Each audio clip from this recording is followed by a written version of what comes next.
사랑하는 성도님들 반갑습니다. 월요일 잘 시작하셨습니까? 이제 마가복음은 끝이 나고 이제 지난주 토요일부터 이제 요엘서를 같이 묵상하게 되었습니다. 요엘서는 사도행전에 우리가 얼마 전에 살펴본 그 오순절 성령 강림할 때 베드로가 했던 설교에서 인용돼서 그 부분은 굉장히 유명하지만 사실 요엘서의 다른 부분들을 그렇게 막 설교를 많이 들어보거나 깊이 성경을 읽을 일은 잘 없죠. 그래서 이런 계기에 또 요엘서를 조금 더 꼼꼼하게 살펴보면 좋겠다 싶습니다.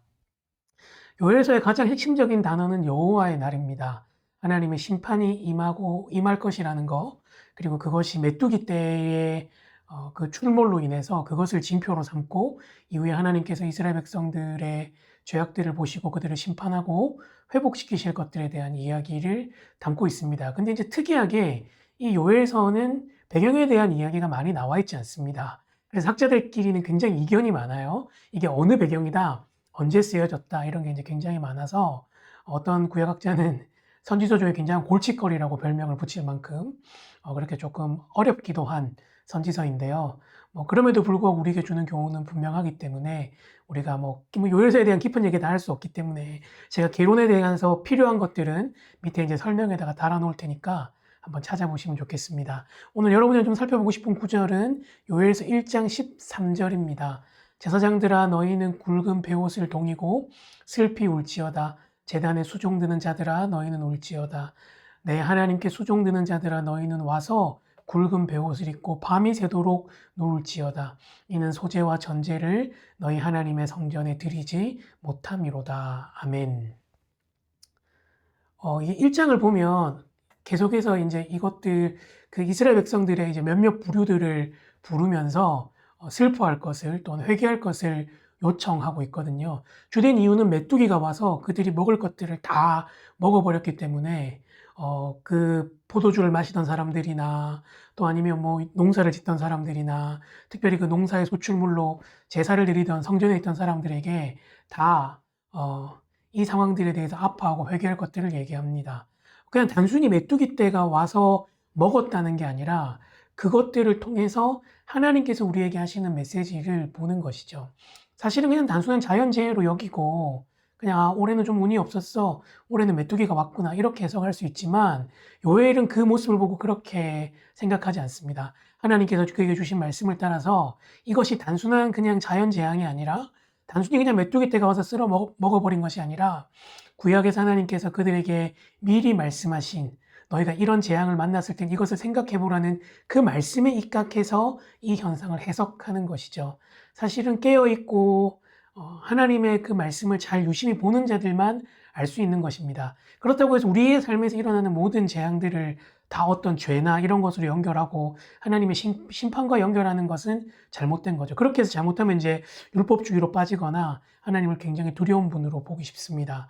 그러나 우리가 어떤 일을 해석할 때 깨어서 하나님의 말씀을 따라 우리의 삶을 바라보고 이 일들을 통해서 하나님께서 내게 원하시는 것들이 무엇인지를 보는 것들은 필요한 것이죠. 제가 오늘 여러분과 나누고 싶은 말씀은 우리는 정말 깨어서 하나님 안에서 우리의 삶을 해석할 힘이 있는지에 대한 이야기를 하고 있는 것입니다. 많은 사람들은 하나님께서 우리 가운데 여러 가지 사인을 주셔도 그것들을 제대로 해석하지 못하고 그냥 우연히 일어난 일로 치부하고 그냥 별일 없었다는 듯이 넘어가는 일이 많지만 하나님 때로 어떤 일을 통해서 우리 가운데 회개를 원하시고 우리의 삶을 고치기를 원하신다는 것이죠. 제 개인적으로는 요즘 여러 가지 사건들이나 상황들을 통해서 하나님께서 얼마나 죄를 싫어하시고 또 제 안에 있는 죄를 하나님께서 회개하고 버리길 원하신다는 것들을 많이 깨닫습니다.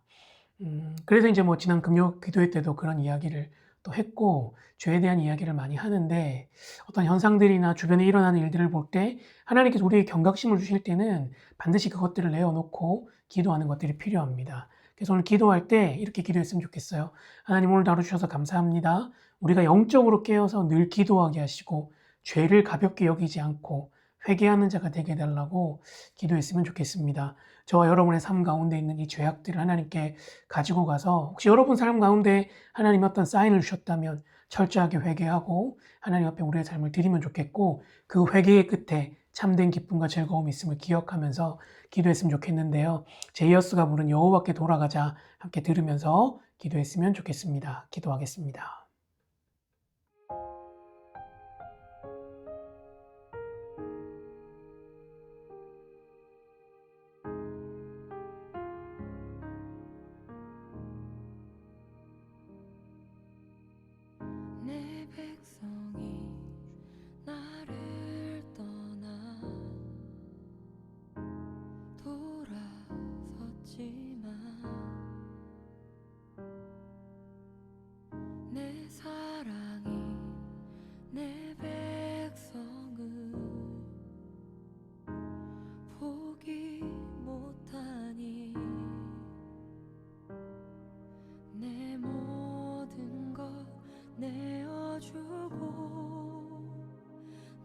그들을 얻으리라.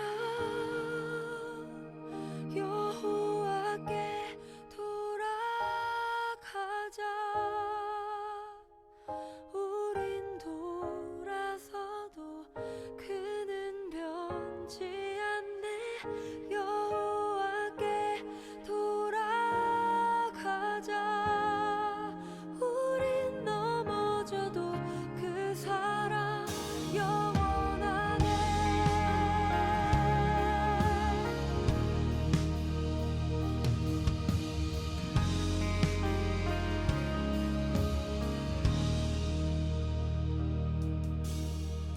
내 백성이 나를 떠나 돌아섰지만 내 사랑이 내 백성을 포기 못하니. 좋으신 주님 감사합니다. 오늘도 우리에게 하나님의 말씀을 듣고 깨달으며 회개할 수 있는 마음 주셔서 감사합니다. 하나님, 죄에 예민하게 하시고 깨어서 하나님 나라를 바라보는 자들 되도록 도와주시옵소서. 감사합니다. 예수님의 이름으로 기도합니다. 아멘. 예, 사랑하는 성도 여러분, 이제 2월 마지막 주 시작되는데요. 잘 보내시고 또 주님 안에서 승리하시기를 축복합니다.